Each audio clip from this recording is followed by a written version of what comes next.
את האנשים שמגיעים הנה ואת הוואו הזה, שהם מגיעים וכאילו, וואו, איזה שלב, איזה שקט, איזה נוח, איזה נעים. רגע נסענו בדרך והגענו עד לאמצע המדבר, ושנייה הקצב מוריד איזה 2 פעימות, הכל בסדר, אפשר ללכת טיפה יותר לאט, אפשר לפתוח את העיניים, אפשר להסתכל על דברים, להתבונן בדברים, אין לחץ. אני יכול להבין אותם כי אני יודע איך אני מרגיש בעיר. כי אני הולך לעיר, אני נהיה כמו איזה משותק. אני לא יכול לחצות כבישים, פחד אלוהים, מלא דברים רצים, מלא אנשים שלא מסתכלים לך גם בעיניים, אנשים כאילו איזה, ופה במדבר יש לך גם איזה אתנחתה וזמן, וגם בפן האנושי אתה יכול לדבר עם אנשים רגע. אני לא חש את עצמי במרוץ ואני רץ אחרי הדברים ואני כמו איזה עכבר בתוך מחילה. תמיד אפשר רגע ללכת לטבע ולהסתכל על הדברים ולראות שאם הזנבנים מסתדרים סבבה והסממיות הן חיות את חייהם, גם אתה יכול רגע להוריד קצב ולהסתכל על הדברים ולעשות את הדברים בנחת.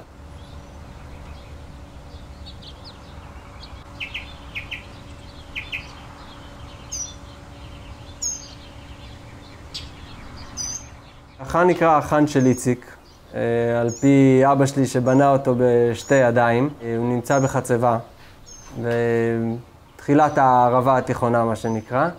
עוד לפני שהיה את הרעיון של החאן, בעצם אבא שלי עבד במנהלות טיולים, מנהלי שטח, יצא להרבה מאוד מסעות במדבר עם טנדר ועגלה, והביא איתו מים ומזרונים ואוהלים, ופותח לאנשים איזשהו זולה במדבר שכזאת. ולאט לאט האוכלוסייה נקרא לזה אולי קצת התפנקה ואולי זרקה הרבה רעיונות של אנחנו באים לערבה ואין לנו איפה להיות, אין מתחם שהוא קצת קמפינג וקצת צימר ומשהו שהוא כן עם מקלחות וכן עם חדרים אבל כן בטבע ולא עכשיו צימר מפונפן. כאילו של מה קורה בערבה, למה אתם לא עושים איזה משהו?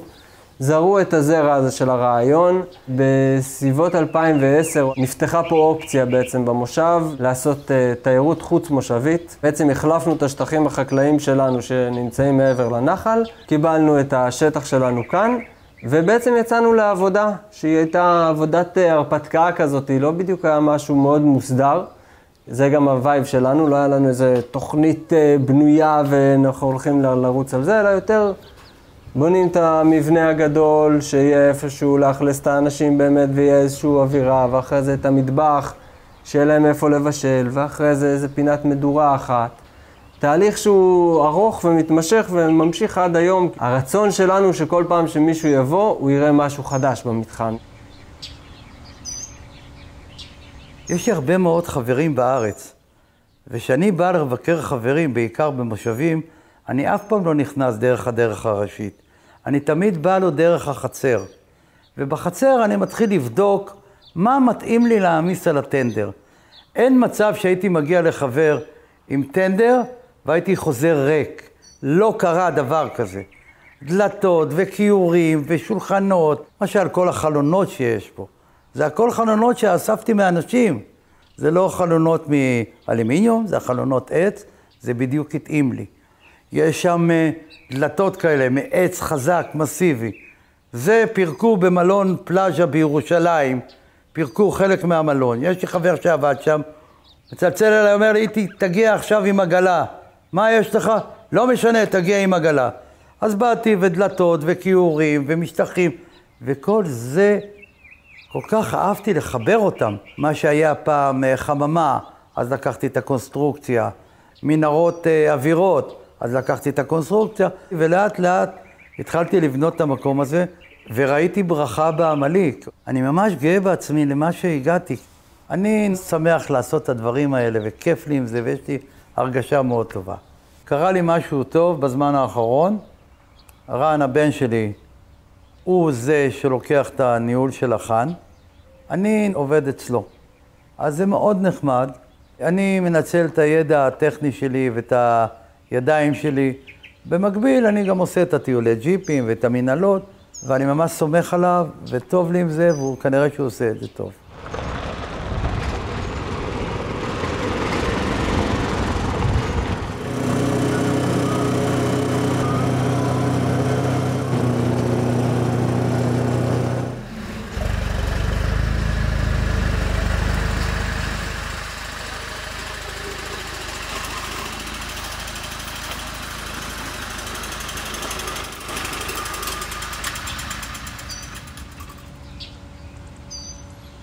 בנוסף לעבודה שלי פה בחן, אני גם חקלאי. יש לי 250 עץ תמר, מג'ול.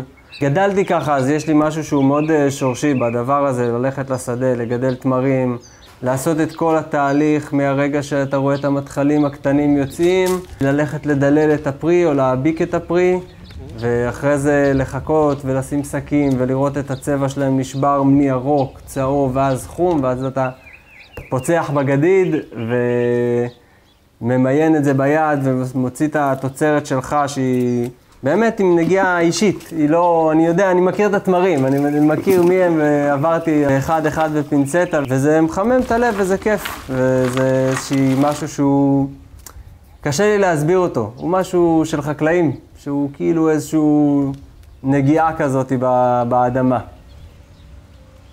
זה מטע שנתנו ב-2013 בידיים. הרבה מאוד השקעה, הרבה מאוד אהבה, הרבה מאוד טיפול.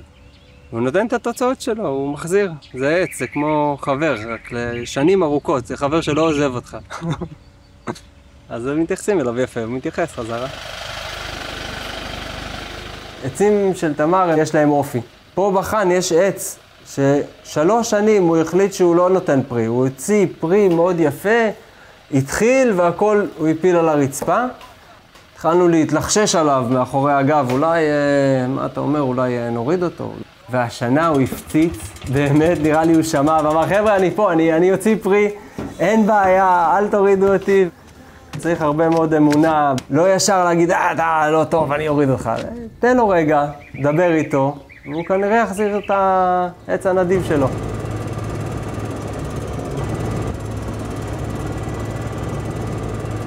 זה הכל כבר, הכל חום.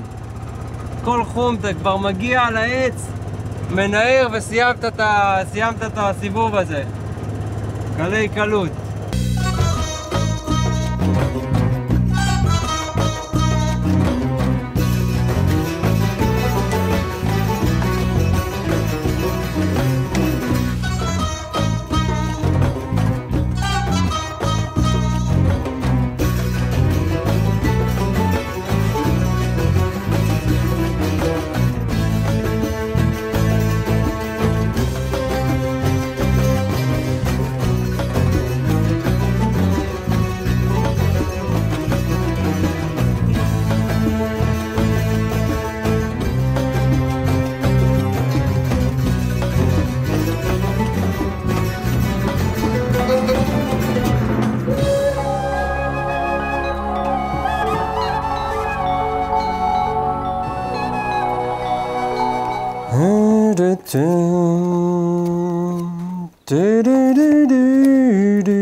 זה קופסה יפה.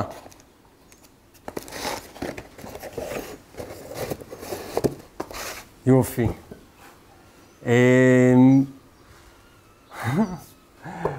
אני בגדול רואה פה הרבה אנשים שמגיעים לך לחן ואני רואה את מה הם מוציאים ומה פה ומה שם, ובדרך כלל מתרגשים, רואים פה מטע תמרים ואומרים וואי זה הבאנו תמרים וזה, ואני כאילו אומר בוא תראו רגע את התמרים שהבאתם, ובדרך כלל זה נראים תמרים ככה שקנו אותם בסדר בחנות והם עמדו בטח תקופה ארוכה, ויש לנו פה תמרים שלנו שאנחנו גודדים מהעצים ואנחנו עושים עליהם את העבודה ואנחנו ממיינים אותם.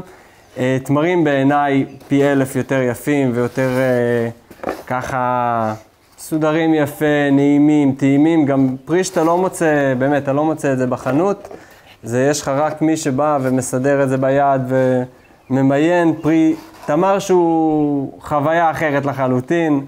אז אם אתם באים רק לא להביא תמרים מהבית, תבואו, יש לנו כאן בשמחה ובשפע. כן, כולם נכנסים. מי איתי בטנדר? אני! לא, רגע, לא. לא, נכון. לא, בואו, לא לג'יפ, כל הבנת, יאללה. בואו לג'יפ, בואו.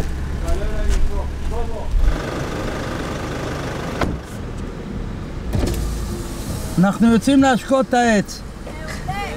יאללה. משפחתי ואני, נכדיי וילדיי, לוקח אותם כבר על הדרך לסוג של פרויקט להצלה של עץ תמר שנמצא בתוך מה שהיה פעם עין שחק. המקום עצמו הוא כולו שרוף, זה נשאר שם עץ אחד שהוא מגלה חיים, ואני מזה כבר 3-4 חודשים כל שבוע נכנס פנימה ועם מיכל מים על הטנדר ומשקה אותו. הוא מראה סימני התאוששות, אני אשתדל להחיות את העץ הזה, נראה כמה זמן זה ייקח. בינתיים אני לא נשבר וזהו. וכל הילדים אצלי, אז אני כבר לוקח אותם על הדרך, ויאללה, אחלה טיול. שירקה, כן. לכי תביא את הבקבוק הזה מפה.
משהו כזה. הוא סבא נהדר מאוד, הוא כיף לטייל איתו מאוד, הוא יודע כמעט כל דבר על הערבה. אני שמח מאוד שהוא סבא שלי. ולדינו שילד קטן עושה משהו טוב או מאוד רוצים לחבב אותו, אז באים עם כל כף היד ומורחים לו על כל הפרצוף ואומרים פרסיאדו מיו. וזה המוטו של הילדים, כל פעם הייתי מקבץ אותם ככה. תביא את המשקפיים. הנה, את רואה, מגיעים משם טרקטורונים. פרסיאדו. מי רוצה שאני אעשה לו פרסיאדו? אני. לעמוד פה. מה, אבל אני אמרתי. בואי הנה, בואי הנה. עמוד פה. תסתכל אליי. פרסיאדו. פרסיאדה. ויש שממשיכים, מטיבים את העניין. פרסיאדה מיה כנומה מנקס. מה זה אמר? יקרה שלי, שלא תשרפי לי. לאט לאט, לא להסתער, הלו. לא, רק אני מחלק. מתחיל, שבי יפה. שבי יפה. איפה יש? בוא הנה, אנטיוכוס, בוא אליי. כן, אנטיוכוס. איפה יש? במקלחת. שם, גיא גוי. קחי. אני רוצה בלי גרעין שלך. גיא. קח, בוא הנה. אני צריך אבל... בוא הנה, אתה לא צריך כלום, קח. לך תשטוף ידיים מהר. איזה יופי. נכדים, זה בעצם ההמשכויות שלי.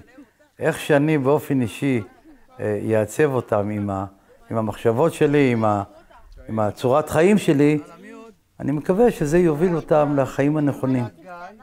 זה מה שאני מרגיש. זה יהיה הכיף. אם רן ייקח את החן והנכדים יעזרו לו, זה יהיה הטופ שלי. גיא, אני רואה שאתה לא מחייך.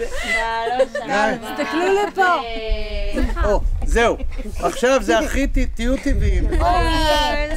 זה טבעיות.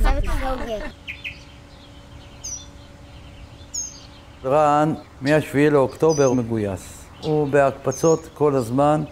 באיזשהו שלב שהוא היה ביחידה שלו, הגיעו מתנדבים ובכוחות משותפים פיזרנו קומפוסט, זבל במטע שלו, וזה היה פרויקט יוצא מן הכלל. הגיעו שם בחורות עם ציפורניים ועם לקה והם עבדו שם, תסלחו לי, בזבל, עם הארגזים האלה. הם קראו לעצמם אחר כך סיירת קקי. והם עשו את זה בצורה מדהימה. אני פשוט נפעמתי מהם. מהכוח שלהם ומהרצון והקטע של הנתינה. בקיצור, ביום אחד גמרנו שם איזה קרוב שתי מסעיות, שזה קרוב ל-60, 120 קוב. זה הרבה. הקטע של הנתינה, של הביחד, של האכפתיות, של העם ישראל האמיתי, הביחד, האכפתי. הלוואי וזה ימשיך ככה הלאה.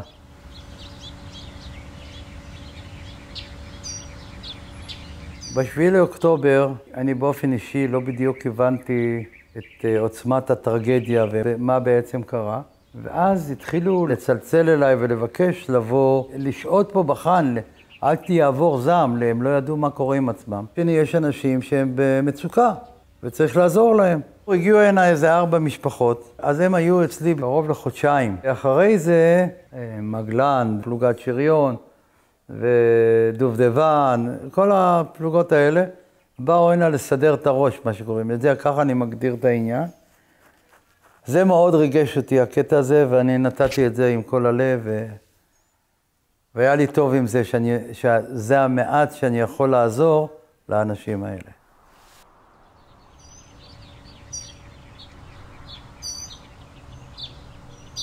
המרחב באמת מאפשר לבוא ולעשות דברים שהם טיפה מחוץ לקופסה, וגם האפשרות פה היא ענפה, כאילו אנשים עשו פה סדנאות טנטרה, יוגה, וריברסינג וטקסים שמאנים. היה לנו כמה סדנאות כאלה של שביל המחר, חבר'ה שמגיעים קצת לאיבוד לחימה, קצת לפוסט-טראומה. אז באמת הכל קורה פה, והכל פתוח ובאהבה.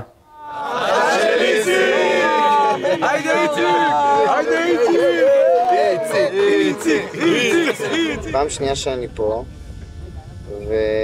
ופעמיים באתי דל תקציב, ותמיד אמרו לי כן, תבוא, לא חשוב מה יש לך, כמה יש לך, מי אתה ומה אתה, וחיבוק גדול, לנוף המדהים הזה, כיף, אנשים טובים.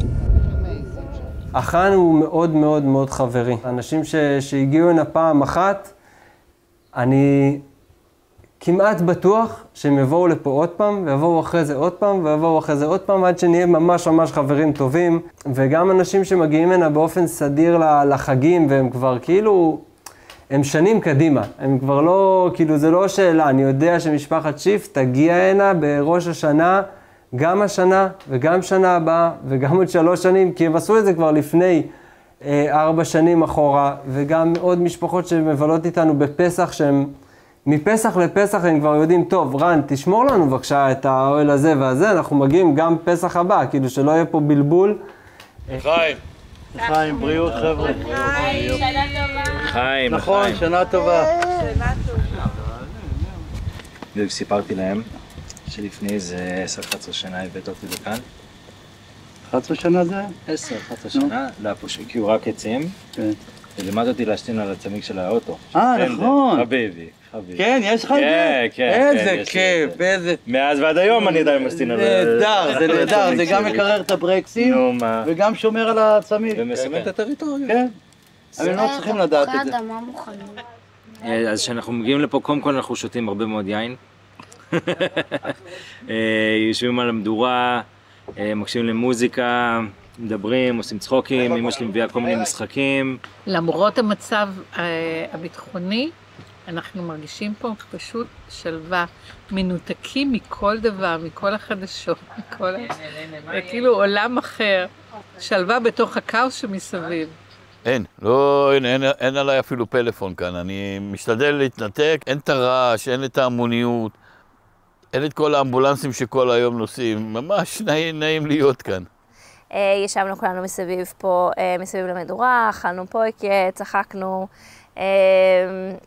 שיחקנו מלא משחקים, אמא שלי תמיד מביאה מלא קלפים, ואנחנו מדברים על כל מיני דברים שאנחנו לא פותחים בדרך כלל ביום יום, והאווירה והסביבה כאן ממש מאפשרים לנו לפתוח את הדברים האלה, זה תמיד מצחיק, אנחנו תמיד שותים יותר מדי, אנחנו פה עד מאוחר מדי, ותמיד כיף. המקום כאן הוא מאוד בסיסי, מאוד נקי, ביחס חברי, פשוט יוצא מן הכלל לדעתי. רן קודם היה פה וסיפר על מה שהוא עשה קצת בצבא, ואת החוויות שלו, שהוא כמעט לא היה פה במשך השנה. וואו. טוב, מתכונים לפויקה יש לי די הרבה. לשים קצת כרוב בתחתית, אחרי זה לשים קצת עופות, אחרי זה לשים שכבה של תפוח אדמה, אחרי זה גזר, סלרי, להביא קצת רטבים, אפשר להביא רוטב סויה בסגנון סיני, זה מאוד טעים, וצ'ילי מתוק. יש אנשים ששמים קולה, זה אפשרי, אפשר גם לשים בירה, תלוי מה אתם יותר אוהבים. הרבה קורקום, הרבה ככה מלח, פלפל, דברים מה שאתם אוהבים, מה שנקרא, פפריקה. זורקים הכל לתוך הסיר, זה נורא כיף, אתה פשוט זורק הכל לתוך הסיר, נותן לו את הזמן שלו, והזמן משחק פה תפקיד מאוד מאוד חשוב, צריך לזכור שאתה במדבר, לאט לאט, לא למהר, הסיר יהיה מוכן שהוא יהיה מוכן, לא יאללה צ'יק צ'ק, זה נחת, שמים ובסוף זה מוכן וטעים. לעבוד בחאן זה סביב השעון שכזה, אבל יש איזה רגע שצריך לעשות סגירה, שאנשים יקומו בבוקר במקום נקי, נעים. אי אפשר להשאיר זבל בפחים למחר, זה לא עובר. בבוקר קמים במקום חדש. בגדול, שיש עובדים אז זה יותר קל בחיים. אבל אנחנו בארץ בלי עובדים, אז זה רק אתה ואבא ועוד איזה עובדת. מה השעה עכשיו? עכשיו אנחנו ב-11:30 כזה. סוף יום, עושים סגירה. שבת. שבת, שישי. עובדים, מה? אין... אנחנו בדיוק הפוך מכולם. מתי ששבת וחגים אנחנו עובדים, באמצע שבוע אנחנו יכולים קצת יותר לנוח. בערך, זה הראש.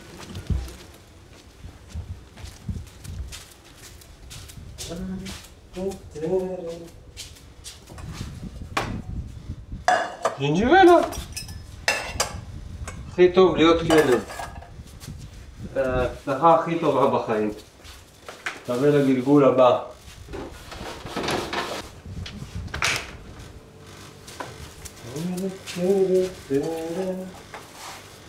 יופי. אפשר לעבוד מחר.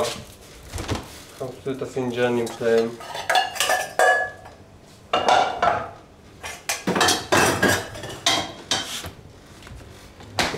יאללה, הולכים לשירותים רגע.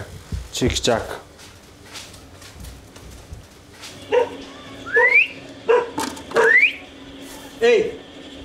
היי, חלאס.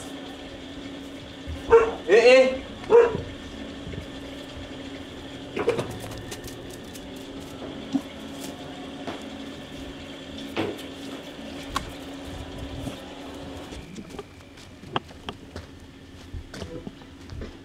לילה טוב, תודה רבה. לילה טוב, תודה. לילה טוב, נשארות. תודה. תהנו. תודה על הכל. באהבה? באמת כיף. באהבה ובכיף.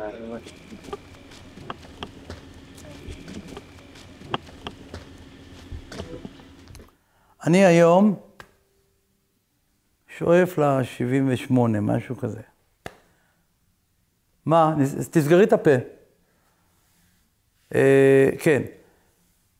אני מאוד מאוד מאוד רוצה להמשיך להיות בריא, חיוני, ולתת מעצמי כמה שאני יכול, למרות מרום גילי.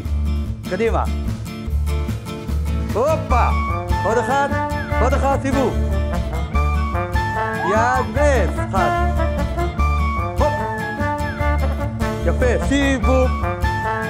אחורה. יש. עוד אחד. יופי. סיבוב. יפה, עוד אחד. הופ! עוד אחד. סיבוב. אני פה בערבה 59 שנה, ואני גאה על כל שנה שאני פה.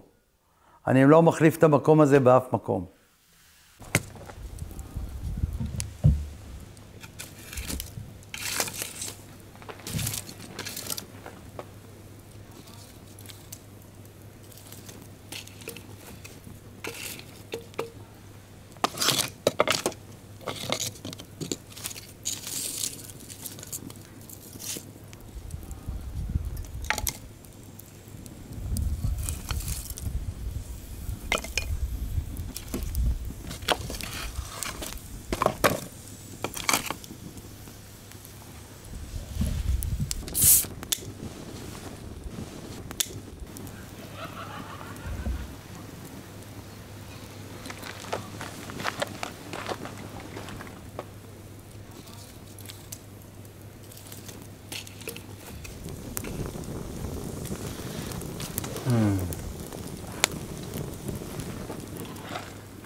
Thank you.